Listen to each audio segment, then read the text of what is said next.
This is another episode of AEW Unrestricted, the official podcast of All Elite Wrestling, where we invite various different talent, staff, and talk about all the fun things that are happening at AEW. This podcast is presented by Upper Deck. Collect your favorite wrestlers in the 2024 Upper Deck AEW and start your trading card collection today. Unwrap autograph, memorabilia, or premium tech inserts. Visit upperdeck.com to learn more. Speaking of learning more, Will, I want to learn why you have a lisp today. I have been through a lot the last few days. Yeah. In that I am currently recovering from a whole bunch of oral surgery I had to have because I had a tooth infection that I ignored for too long, and it happened to all come to a head on a Wednesday. I was at Dynamite.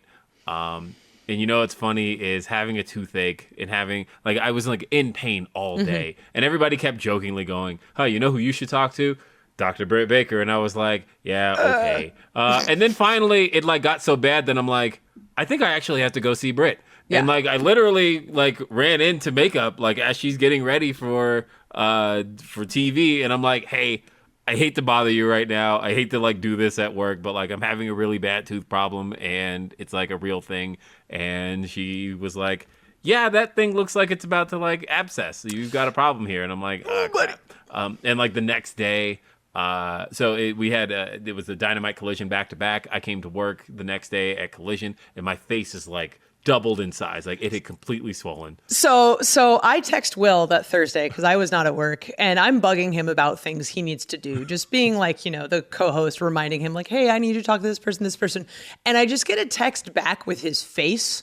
And it looked like half of his face had fallen asleep on the floor because your cheek was so swollen that like your face had no shape anymore. It was just a square. Yeah. Yes.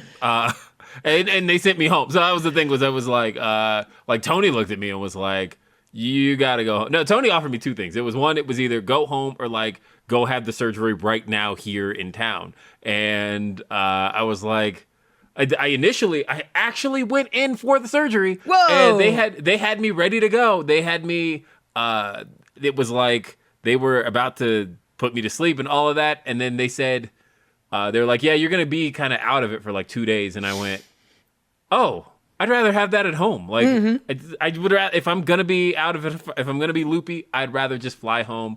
And I had the worst flight of all time because having that much of a swollen face with cabin pressure was terrible. But I flew home.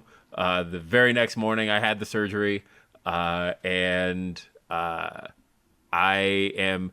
The reason it's still bad is because as of this morning, I had to have like a tube removed from my face and all that, and I had to be numbed up. And so like I am numb from like my left ear through my chin. Ooh. And so I can't feel my bottom lip as I'm trying to talk on a podcast. And my tongue is like, it feels like it's 100 pounds. It's not like you're a professional podcaster or anything. No, it's fine. Right. It's totally fine. I've never had to do this before. Yeah. But I really didn't want to miss this podcast. And so that is the story of why Will Washington is where he is today. Yes. He's here with us. We're very happy he's here with us. And I think our other guests are showing up right now. Who is that? Who is that over there? Well, I think we've got... Oh my God. Is that Private Party? Oh my God. Oh, look at it. Oh, man. We got the tag titles in the house. The tag champions. I don't know Gwen, do you have yours? But I got mine. I mean, what are you talking Hey, about? there we go. What are you talking about? We never leave it out. I was going to say, is Zay the only one here who's a real champion? Because real champions travel with their belts. I always travel with my belt. Everywhere I go. Right. Haircut. Come on. Their laundry, there, everywhere. I am about to take mine to my barber, though. No, I I'm would like, take it to my barber. legit, I am so proud of you guys. AEW World Tag Team Champions, Private Party. It's so cool to see this officially. Like, I was talking with Jeff Jones not that long ago, and we were talking about the fact that you guys had, back in the original tag title tournament, every team took pictures with the belts. And that was essentially the only time we had seen you guys with the tag titles was that picture. And like to bring it full circle 5 years later to actually get to have the championship belts. Like, do you guys ever look back at those pictures and like think about like how young you guys were in the early stages of AEW and like where you've come today? I would say I always do, but there's times that I wanted to post it, but I always felt like it would jinx it. Yeah. And I was just like, yeah, I want to have a side by side. Like you just like look when we took pictures with the belts, and now look at us with the belts.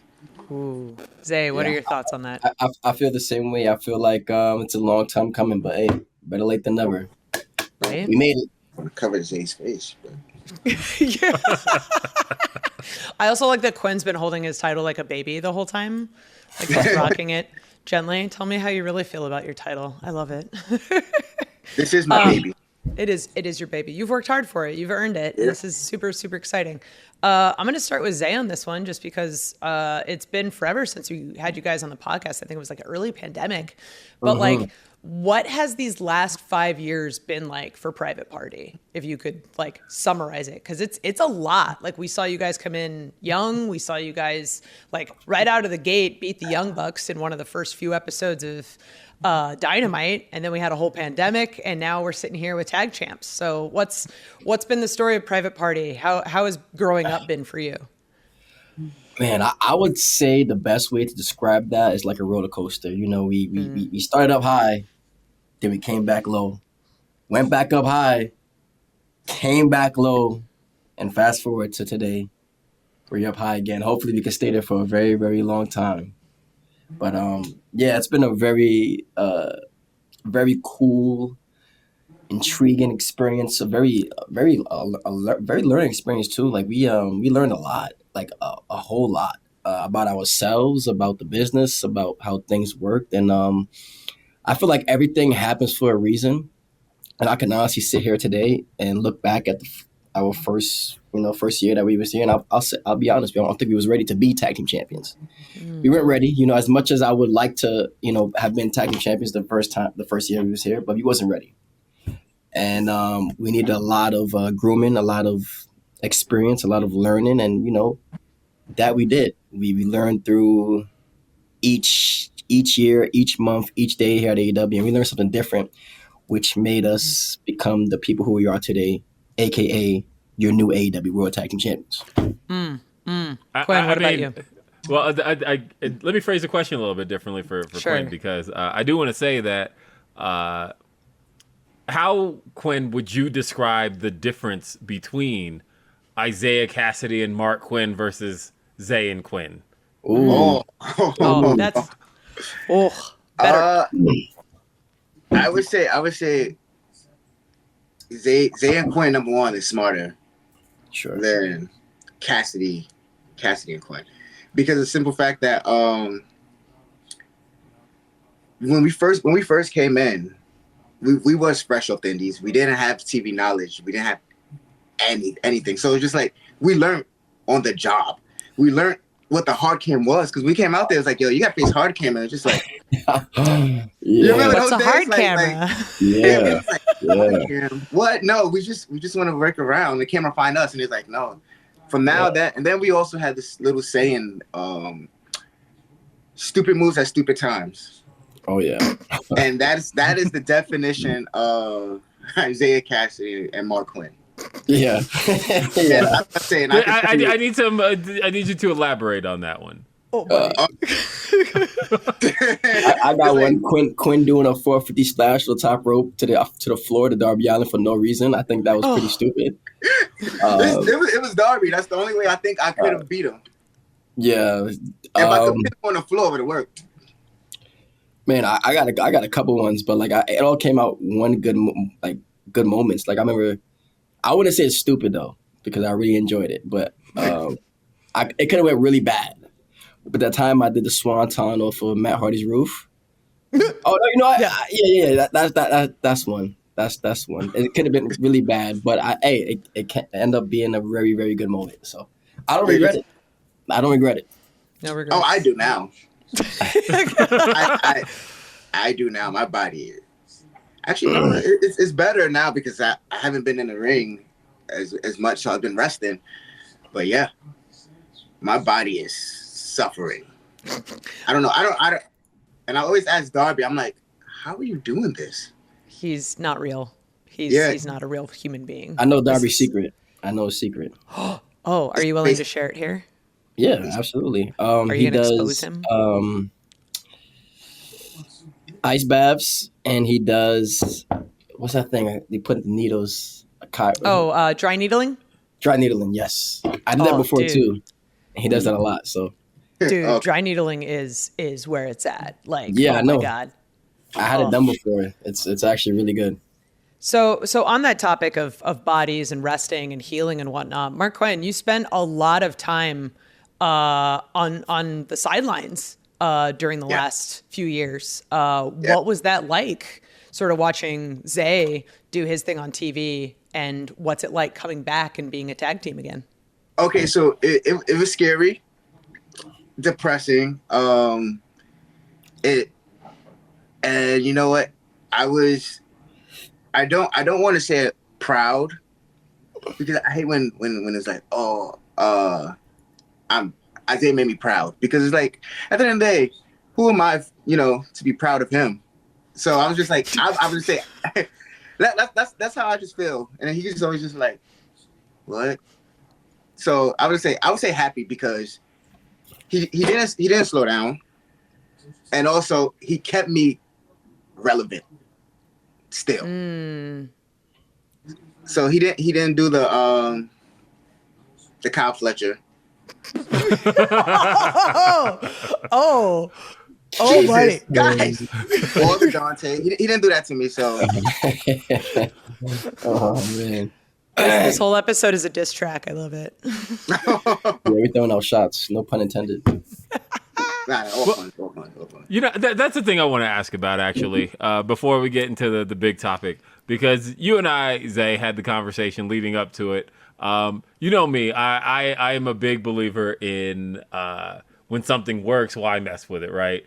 And we were talking about the theme music for quite some time. I think that Private Party legitimately has had 3 banger tracks when you talk about like the history of Private Party on TV. Like from the beginning, I think the original Private Party theme was one of the more noteworthy themes, original Mikey Ruckus themes that AEW had. It was like one of the standout themes. And then you guys introduced Shots, and it was like, okay, you just went ahead in a completely different direction, and this is a hit too. And like every fan is out there talking about Shots, and I'm like, this is the one. Stick with this forever. Man, I love Shots. Shots is one of those theme songs where I got my friends to do it, and I wanted like a party theme and to really get that party vibe. I mean, not like the first song definitely gave that party vibe, but I just wanted something more us, if that makes sense. You know what I mean? Mm-hmm. No totally. Shots to Mike, because it was a great song, but it just felt like it really wasn't us. Like it was a time for that period of us, but now it's time to evolve. And I think Shots was the perfect evolution theme song. So, I got my boys to do the song. So that song really means a lot to me. And then I feel like what really flipped the switch was with Moxley. Moxley, we had our little issues going on, and then he messed up my hand. And I never forget this, because I always talk about this. When he messed up my hand, he said, and I quote, "You guys been here for 5 years and you did absolutely nothing. Consider this a gift." And I feel like that gift was a wake-up call. A wake-up call to switch things up and show a different side of Private Party that we haven't seen. And with that being said, I feel like everything has to change. Our look, our theme song, our demeanor, our attitude, everything has to change. So honestly, it's like a thank you, but screw you at the same time to John Moxley, because without John Moxley, maybe we wouldn't have been tag team champions right now, because he would have never, flipped that switch that we desperately needed. Okay, Biscuit, chill out. Oh, you got a cute. And I'm very, I don't know, it's a weird feeling, because I'm grateful, but at the same time, I'm tight about it. But it was a switch that needed to happen. And I remember like just going back and forth with Quinn and thinking of a song that would vibe out to our new attitude. And then me and Quinn shot the music video right before Grand Slam. We shot the music video right before Grand Slam, paid for it, did everything, sent it to Tony. And I remember I'm hoping for my fingers is crossed. I'm hoping Tony likes it. And I remember I was in Puerto Rico with my boy Daniel Garcia, and I sent it to him. I said, yo, I sent him a little paragraph. I said, this is what we came up with. Let me know what you think. And I remember day 1 passed. I'm like, damn. Day 2 passed. Damn. I'm like, oh man. He don't like it, bro. And I was like, bro, we did all this for no reason. And then day 3 passed, and I'm like, it's over, y'all. I mean, hey, at least you got involved. At least you got involved. And I remember he texted back. He was like, hey, I love the video. It's amazing. I love it. Let's do it. See you Wednesday. And I was like, oh, you are so back. You are so back. This conversation is just incredibly positive and amazing. And we've got more coming up here on AEW Unrestricted. AEW Unrestricted, Aubrey and Will talking to Private Party. And what was your dog's name? Biscuit? Biscuit. I try to keep him down, but he wants to, be involved in this conversation. So no, it's fine. I mean, there's a reason to watch the video episode more than just, 3 beautiful faces. It's also Biscuit. Anyway, I wanted to start with a fun story, which is a nice, fun reminder. So my 1000th match I've ever in my career was with Private Party. And it was at Dark in Orlando. And Zay knows where I'm going with this. To talk about learning and growing up. So I forget who you guys were. It was some like 2 local dudes, right? And you had maybe 5 minutes for the match. And at one point, you guys are in the middle of the heat, whatever. And I tell Quinn, hey, bro, you got 2 minutes left. And he goes, what? I go, yeah, you have 2 minutes. And he goes, no way. Yeah. And you guys went like 3 minutes over in that match. And it was just so great to have someone go, what? In the middle of a match, we're literally taping like 60 matches in a single day. So going over is like, you are setting the day back for everybody. But also just the look on Quinn's face when he said it, like, huh? Like he just doesn't care. He's just so happy with wrestling. I would say, I remember we was like, towards the end, you just went, take it the fuck. Yep. Like you're in a headlock at that point. I came back in. So I'm like, you gotta tag this brother in, and you gotta like just start the go home because you are literally have this dude in a headlock, and I'm telling you to take it the fuck home. Oh yeah. Yeah. I'm trying to get heat. Take it the fuck home. Just trying to get heat, brother. No. Yeah. No, the time for that one has passed. Like, we need to get the hell out of this ring. Oh, I threw him out the ring, too. And you said, what are you doing? Yeah, I remember that. I threw him out the ring, Jonathan, what are you? So if you're ever questioning what a referee is talking, what they're telling their talent in the ring when they're working, if it's Private Party, I'm probably yelling at them. It was another time. I'm legit trying to find this match now because I'm like very interested in who it could have possibly been, but I think I found it. It was like JDX. Yeah, JDX. Yeah, you're right. Is JDX and Carly Bravo. Which I'll say this in Quinn's defense, match on paper went 4:37. Oh. Hey, okay, hold up, because that is a pre-taped match. Do not flash the belt at me, sir. That is not a defense. That is not a defense here. Like, you have a pre-taped match. You can do some editing. Yes. So I highly doubt if you watch it, you will see these specific things happen. But we all know here, at least the 3 of us know, that this is a thing that happened. And honestly, as frustrated as I was at the time, I will always remember that match because of that. It is just so fun to be able to like we've all been day one guys. Like, it's been really cool to see you guys just grow into not only the wrestlers, but the men that you are. It's really freaking cool. So thanks for being a part of my career too. For sure. No, thank honestly, one of the biggest things I like to hang over my shoulder is, we are AEW originals. We've been here from the very beginning, and I don't plan on ever leaving. Hopefully Tony gets to keep me, but like I'm very proud to be an AEW original. That's one thing I am like super, super proud of, and I will always me too. AEW forever. Because AEW and Tony Khan, they literally changed my life. Yeah. And I'm super grateful, super gracious, and I'm just so thankful. But I am very, very, very proud to be an AEW original. I would say it changed my life more than it gave me a life. Because then ever since at that first match, remember I was just like, man, I could die happy. At that first match, I was like, yeah, I'm that happy. Now this, It's like Hold you on, died, came let me back, and you could die Yeah. again. Hold up your title. Oh yeah. Oh, look at that. Pretty crazy, right? I feel like Zay takes better care of his belt than Quinn does. What? Not at all. Who would have thought? What? His belt's been to the hospital already like 3 times. One had alcohol poison. Oh man. Well, let's talk about the day. Let's talk about October 30th, Cleveland, Ohio. Fright Night Dynamite. I mean, Refresh my memory. It's a blur. it was Private Party head to head with the AEW World Tag Team Champions, the Young Bucks. And what a night, because you guys became for the first time ever, AEW World Tag Team Champions. I see the smile still on your faces, just reminiscing about it, thinking about it. I can tell it's still a moment that kind of gives you those goosebumps. It gives you warm fuzzies just thinking about it. It's like when you think back on your favorite Christmas, and here, like, you get to look back on some of your favorite moments. Talk a little bit about what that day was like leading up to that moment. Go ahead, Quinn. You want to go first, or you want me? No, go ahead. Okay, so I knew something was in the air when I first got to the arena.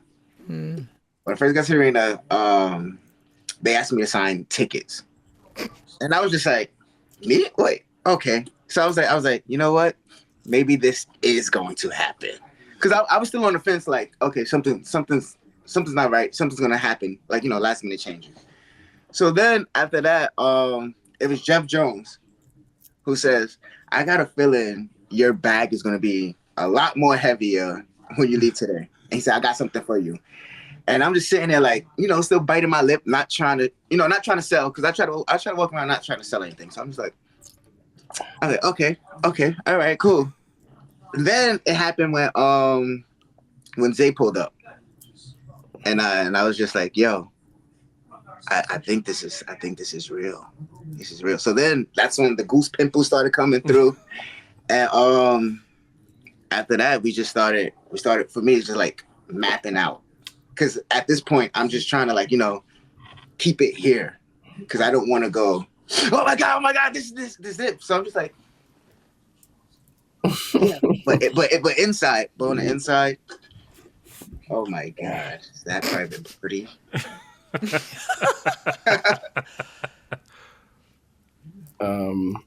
Yeah, for me, it was kind of like a surreal experience. You never know if it's going to happen or not, because things change all the time, so I wasn't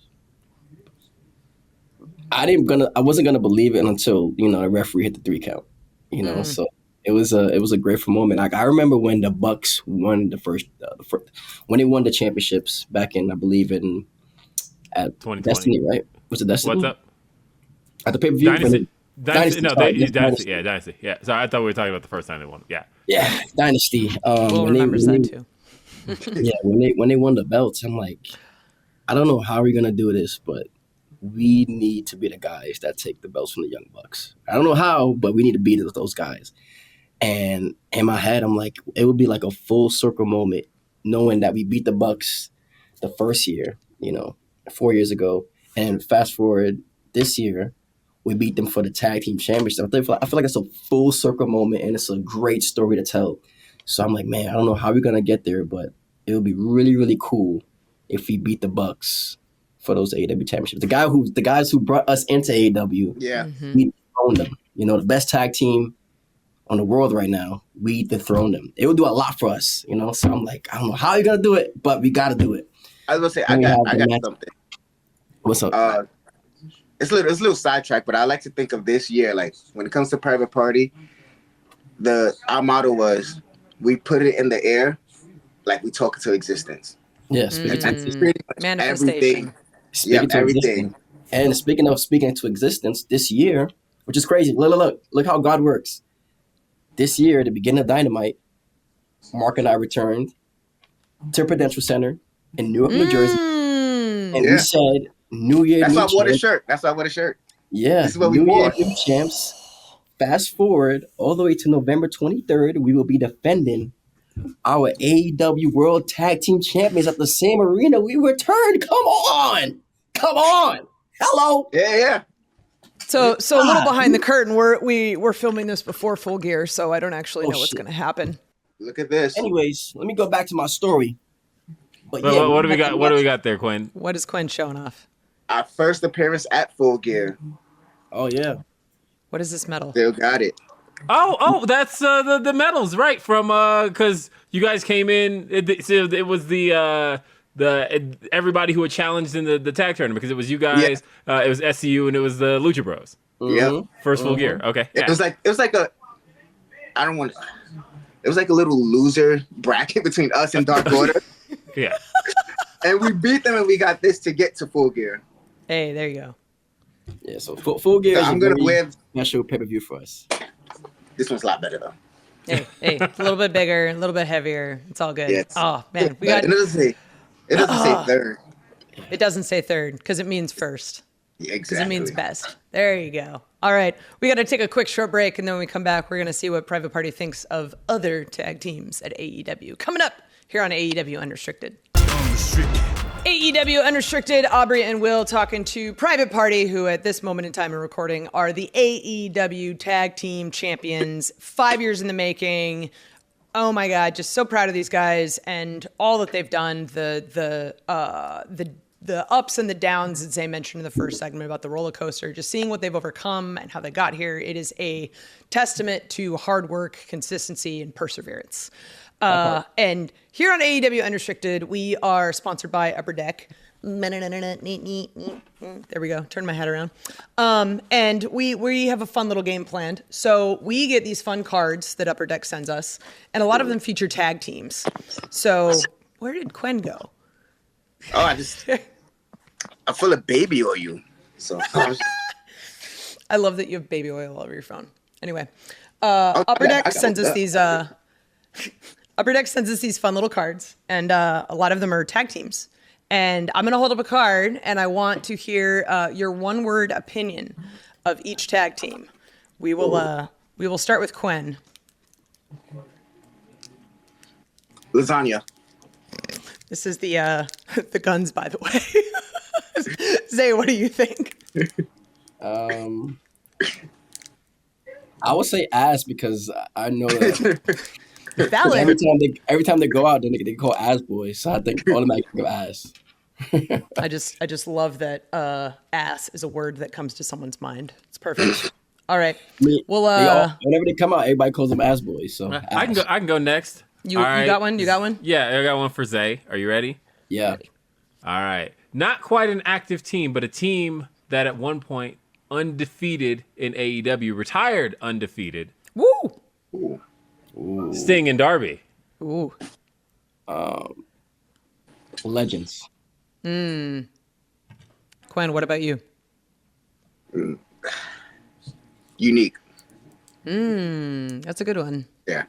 They got to retire as tag champs, by the way. Those very belts you're holding. Yeah. Wait, you telling me Sting could have been holding this belt? Yeah, I think Sting did hold that belt. Hey, he could have Darby's belt. Who knows? That one, Darby. That's Darby belt. All right. I got one more. That's a good one. All right. We'll start with Quinn. Jeff Jarrett and Jay Lethal. Featuring yours truly. Heartbreak. Oof. Zay, what about you? OGs. That's a good one. I like that. Yeah. I like that. I would say assholes, but that's just me. Yeah. I remember. Yeah. Mm-hmm. Those are the guys I tore my pecky with. Oh, really? Is that when it happened? Yeah. It was a match with them. Mm-hmm. Dang. You guys have really gotten to tear it up with so many different teams. Like literally, right? I can think of with all these cards I have sprawled out here. Like I can think of a time you guys have been in the ring with every single one of these guys, and it's fascinating that you'll always have a story. I got a best friends card too. I'm like, oh my god, this is some OGs here. Look at this shit. Yeah. But yeah, we never beat best friends. Well, here we go. Where they at now? Ooh, one of them's turned on the other one. One of them took a chair to the leg. Oof. Jeez. We got the Kingdom, Matt Taven and Mike Bennett. You know, that's one team. Oh yeah, I think is super underrated. Underrated is the word. Yeah, underrated. They don't get the love that they deserve. I remember we had a match with them. It was like a fatal 4-way on Rampage. It was us, Kingdom. No, triple threat. Sorry, us. it was triple threat. Yeah. Us, Kingdom, and Lethal and Jarrett. Sorry, yeah, Lethal and Jarrett. And just being in the ring with the Kingdom for just like a little bit, I'm like, man, these guys are super good. I would love to have a match with them soon. Hopefully soon. Like, yeah, they're dope. Damn. All right. So there's been a lot of tag teams that you guys have worked with, a lot of tag teams you haven't had the chance to work with yet. You've had the chance to work with a lot of legendary tag teams in AEW. Like we talk about the Young Bucks, like the guys that brought you in that are just synonymous with tag team wrestling. You worked with the Hardys for quite a bit. What are sort of the things that you learn from these legends that you've incorporated sort of into who Private Party is today? We can start with Zay. I think the biggest thing I've learned, especially when I was with the Hardys, Matt, is to be more aggressive. You know, everything is not a flip. Everything is not, supposed to be acrobatic. I mean, it can, but like, you also got to make people believe, so just be more aggressive and show the front row, the first person in the front row that, you can fight. Show them this is a fight. And I feel like that was our biggest problem in our early years because all we want to do is flips. But now if we could punch somebody and then do a flip, I think that makes us better. So just being more aggressive and showing that we can also fight and not only flip. What about you, Quinn? I would say personality with Matt Hardy. Because when we first met him, we was two guys in tights, and he goes, when I heard I'm facing Private Party, this is not what I expected, and then he brought it out of us, that personality. And then like fast forward to AEW, it was more like what Isaiah said with the aggression, but then it's also like he would want us to have like little lines and promos so people could understand like who we are, and that's what I would say, just like personality, because it's like we can do all the cool stuff, but without personality, it's like no one's caring. It was like, oh, that's cool. For sure. So I think that's one thing. Like Matt, I took from Matt. I mean, and when you really think about it, the amount of legendary tag teams you guys have gotten to work with, that has to be kind of a, thinking about the last 5 years of your careers and the guys you've gotten to encounter, the guys you've gotten to work with. It has to be kind of surreal to think about the fact that now you guys are world tag team champions, but to have gotten to be under the tutelage of legendary teams like that, that's got to be kind of mind blowing to think about. And I would say, as far as the Young Bucks, I can't fully grasp it. I think they're the cheat codes because of the simple fact that they can have a bang with anybody. Yeah. So as far as to say what I've learned from them, I can't, like I said, I can't grasp it yet. I still need more time to get it because I'm just like, we can have a high spot match with them, and then also like when we got these bad boys, we had a storytelling banger that he was like, oh, that's Private Party's best match today, and I'm just like, all right, cool, we can still have good matches today. So I haven't fully grasped it yet. We need them back. Yeah. To answer your question, Will, it is very surreal, to be able to learn from guys like the Hardys, because essentially the Hardys brought me into wrestling. I was a fan. I saw them. Jeff was the first person I saw that made me like, oh wait, what is wrestling? I saw him in TNA back in the days when he was facing Abyss, and I'm like, man, this is actually pretty cool. And then obviously I did my research and found out he has a brother. Then I found out about the Hardy Boys. I'm like, oh wow, he has a brother too that's also insane, just like him. And wait, did I say something? What? So Isaiah first moment of Jeff is when he climbed up the red cage at TNA, and he just sat there and he bopped his head like this. That's his moment of Jeff Hardy. Yeah, That's cool. Thinking, like I don't think Jeff did up until there. Wait, This. And he goes, "This is the coolest guy I've ever seen." That's when he had that backstage brawl with Abyss. I'm like, well, what? Because remember, I'm a young kid. I don't know. obviously, if I'm seeing a guy, face paint on his arm, and then paint on his arm, and then he just jumps off the whatever he was on to Abyss, and he starts fighting. I'm like, what is this? This is cool. And then they had like a match with ladders, and that's when we did that high swanton. I'm like, man, this is dope. I got off track, but anyways, sorry, to know that like the guys that influenced me to become a wrestler, then to work with them in AEW, like right under their wing, and then go to their house to film matches, and then for them to text me and call me till this day to like give me props and give me some advice and give me just give me, I guess, validation. And it means the world to me, and I really can't express how much it means to me, but it means a lot. That's one of my favorite parts of wrestling, is that even when like you don't work with people anymore and they go off and do different things for whatever reason, it's like you build these relationships with people that they never truly leave. They're always sort of like watching you and just they're supporting you and they have your back. And it's really, really cool to see that you've sort of come in and you've made these relationships with legends and they still influence you to this day. And that's friggin' awesome. Yeah. It's crazy.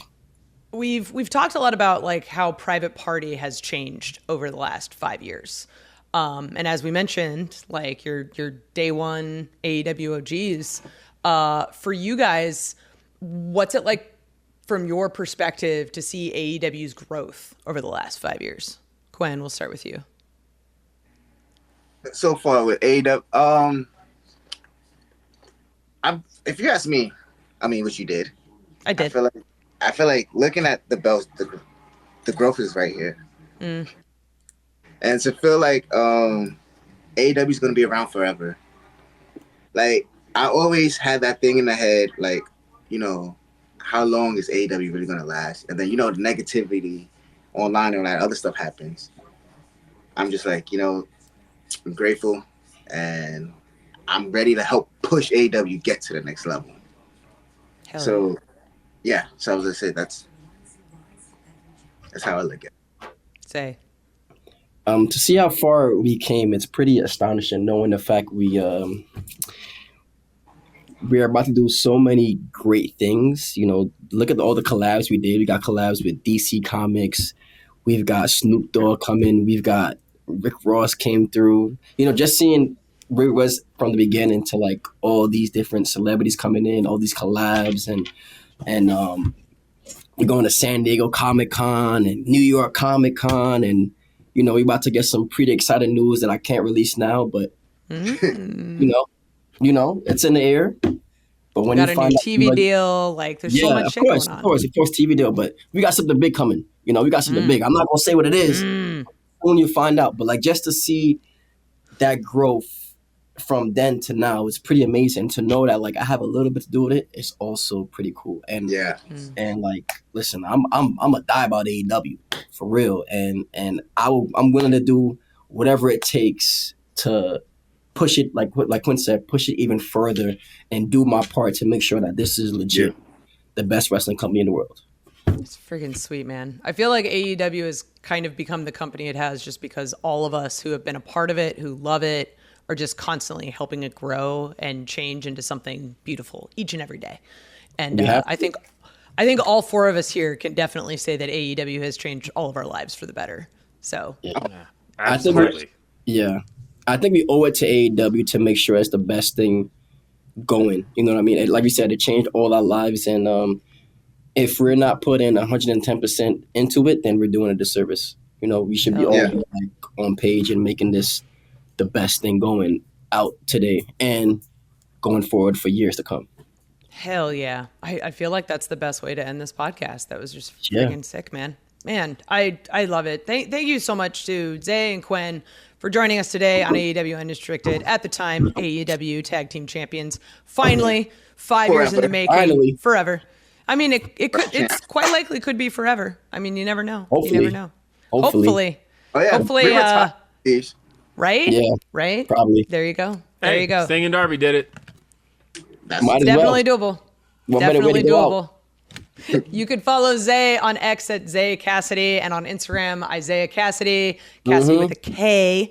Follow Quinn on X, Mark_Quinn, and on Instagram, TM Quinn. AEW Unrestricted is sponsored in part by Upper Deck. Collect your favorite wrestlers in the 2024 Upper Deck AEW and start your trading card collection today. Unwrap, autograph, memorabilia, or premium tech inserts. Visit upperdeck.com to learn more. You can listen to and follow this podcast, AEW Unrestricted, on Apple Podcasts, Spotify, wherever you get your podcasts. You can check out the video version, see these awesome tag belts, see Biscuit the dog. Just subscribe to our YouTube channel, AEW Unrestricted.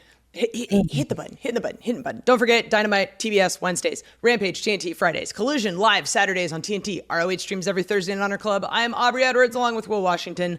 Thank you so much for listening to AEW Unrestricted. Peace out, guys. Watch out, Excalibur.